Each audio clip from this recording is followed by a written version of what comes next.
Hey and hello there, Taurus! Welcome back, Taurian. So yun nga, no, wala tayo ditong gender ba, lalaki, LGBT, lahat ay welcome. Hi and hello sa ating mga new viewers. My name is Yan, returning Eastern buyers. Thank you sa inyong walang sawang love and support for me. At kung hindi niyo pa nasusupport sa other channel, link down below sa ating description box. So if interested, click lang yung link dyan para mapunta po kayo doon. And araw-araw ay nag-upload tayo ng collective readings for all signs there. At yun nga, no, wala tayo ditong time period, no? But we're gonna get messages for you, Taurus. Archangel Michael, thank you so much, Angel Guides, for always being present sa reading ni Taurus. By the way, cross-watchers ni Taurus, welcome ka rin. May Taurus placements sa natal/birth chart. Welcome din kayo. Just take only what resonates. Let's see your messages. What does Taurus needs to know? Can you please show me messages for Taurus, please? Taurus.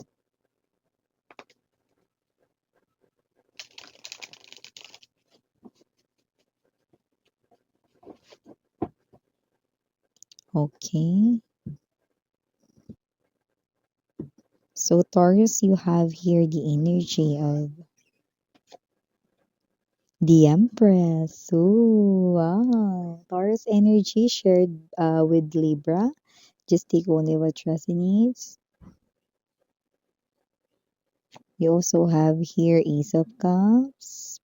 Ooh. Lord of Candles. That is the King of Wands, by the way. Five of Coins. Three of Cups. Ten of Coins. I mean the Ten of Candles, but I mentioned Ten of Coins. Wow. Seven of Candles.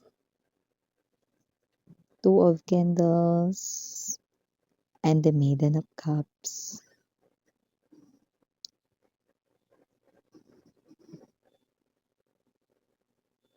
Parang meron ditong hindi pwedeng lumapit sa inyo, no? Wala naman ditong TRO or restraining order. Wala naman ditong restraining order, mga babes, no? Pero nakikita natin dito, no, na kung sino man tong energy na ito, na with the Maiden of Cups right in here and the Seven of Candles, parang meron ka ditong ayaw palapitin sa'yo ngayon. Okay? So, pwedeng ex mo yan, pwedeng nakagawa dito na hindi maganda sa'yo, someone that you already knew who that is, no? At nakikita rin natin dito, no, na yung iba kasi sa inyo, no, ay posibleng meron ditong ginagawa, no, something to do with you moving forward at pwede makasagabal kasi yung tao na yun kaya hindi mo na yun pinagkakausap or hindi mo siya pinapalapit sa'yo or hindi mo siya pinapansin, you know? Okay lang if nakaka-drain naman ng energy yung person na yun, then might as well, okay, distance yourself, 'di ba, sa kanya, you know? That could be your ex, possibly, pero pwede rin naman na someone that you knew na alam mo na negative siya, no, na klase ng energy. Okay?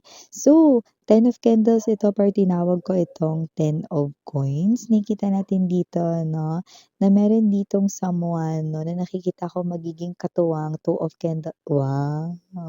Katuwang mo rito, no, hindi lamang sa paglago ng iyong pera at hindi lamang rito, no, sa pagtanggal isa-isa ng iyong problema, kundi magiging katuwang mo rin siya sa pag-ibig. Taray! Ace of Cups energy, pwedeng mahilig kang uminom ng coffee, hot choco, hot tea, or pwede rin naman na kahit na ano rito na hot drinks, no? May favorite kang drinks, no, na iniinom habang ito ay mainit, no? Maybe iba sa inyo mahilig magbasa ng books, no? Or pwedeng hindi mahilig magbasa ng books pero maraming Taurus ang matalino, you know?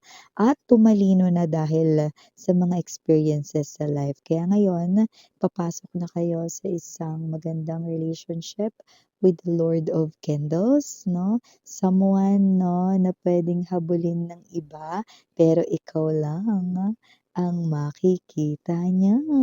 Bongga yun, guys, no? At maganda rin ang kanya ritong katayuan sa buhay at ang kanya ritong kaperahan, no? Ikaw lang ang makikita nitong tao na 'to, kaya nakikita ko kahit na ikaw ay mature na sa pag-handle ng relationship na yon, 'no? Alam mo at makikita mo sa kanya ang lahat ng hinahanap mo bilang Empress energy. Nakita ko rin dito, 'no, na may abundance na nakapalibot sa'yo ngayon. Puwedeng hindi pa nakikita, 'no, dahil ikaw ito, 'no, na puwedeng yung iba sa inyo, huwag kayong mag-focus mga mahal, 'no, sa mga negative na nakikita ninyo sa inyong paligid, 'no, because that will only cause you doubt. Nakita ko dito na may wish na matutupad, especially regarding sa iyong money. Don't doubt it dahil nakikita ko you will celebrate together with your loved ones, with your genuine people, no? Okay, celebrate in terms of money. Yun, no? Taurus, no? Kaya nakikita natin dito, no, that the only thing na nagiging sagabal dito, no, ay ang posibleng mga nangyayari ngayon, no, na medyo hindi kagandahan sa iyong kaperahan. Pero something, a very good news ay coming your way when it comes to your finances, no? Everything will change, no? Kaya huwag ka na mamroblema. Okay? Cheer up, okay? Kasi iba dito parang feeling ninyo, nagagalaw niyo na ang savings niyo rito, no? Pero may magbabago. Great news! You will celebrate with the people you love, no? And tandaan ninyo, you are the empress, no? And an empress only, okay? Nakakatanggap yan ng abundance, no? Alam niyo kasi kung ano yung nangyayari ngayon, na pwedeng feeling ninyo, no, na problematic kayo sa money or may nangyayaring parang against your kagustuhan regarding money, career, no? Nakikita ko kasi dito na may nagbabago sa kaperahan ninyo. Okay? May mga naaalis, yung mga challenges, yung mga test na yan, no, ay signs na binabago ang direksyon ng yung kaperahan dito. Mas maganda, mas bago, mas madami, mas improve, 'di ba? Wow! So yun, no, kaya wag na kayo ritong mamroblema, Taurus, no? At ang Taurus, si Taurus pa, si Taurus na big attractor ng money. Yan, oh, money ay definitely all yours. Coming up straight papunta sa'yo, no? Kaya tigilan mo na yung pagda-doubt mga babes, no? Kasi sa tuwing magda-doubt ka, no, yung pera, no, puwedeng nakalimutan yung passport niya. Yung pera baka bumili muna sa tindahan, ang dami segue, 'di ba? Kaya huwag ka na mag-doubt para dire-diretso, 'no, ang pag-ulan at hindi lang ambon ng kaperahan sa'yo. Wow! Sinong gustong ikasal? Taas ang hiniliit sa paa. May ikakasal rito, may nakikita ko rito, 'no, na magpaplanong ayain kang pakasal ngayong 2026. Bongga yan guys, 'no? Wow! So, ay teka miss yan, pasok ba diyan yung kanina na may makikilala pa lang? Ay oo, yan 'no.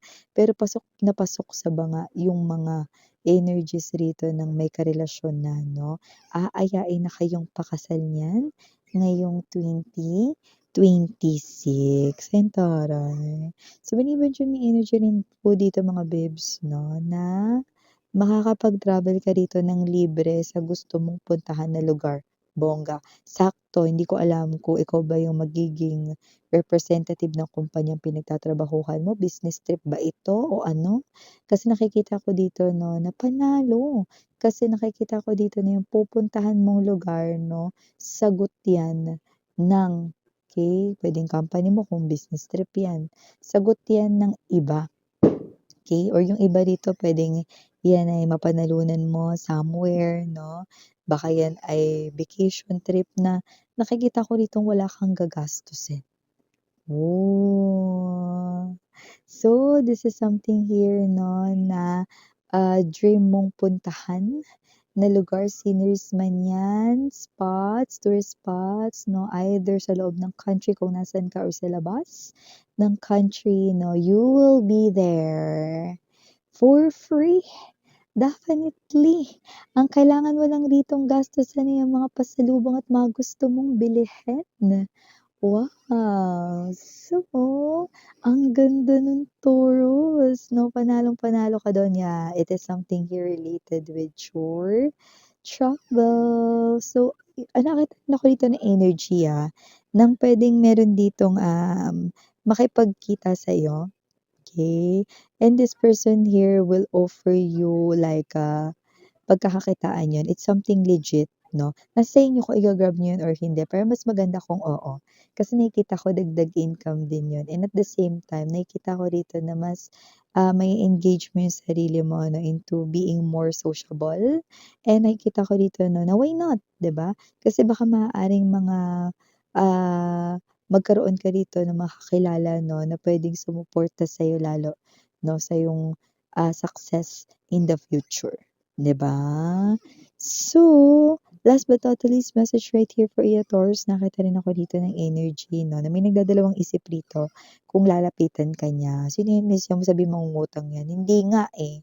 Pero nakita natin dito, no, na pwedeng meron siya ritong gustong hingin na pabor sa'yo. Although sa nakikita ko dito hindi naman ito kalakihang favor, pero yun nga siguro dahil hindi kayo close, nahihiya siyang magsabi, 'yan. Pero sa nakikita ko rito, eh, malaki pa rin yung chance na lumapit 'yan sa'yo, okey?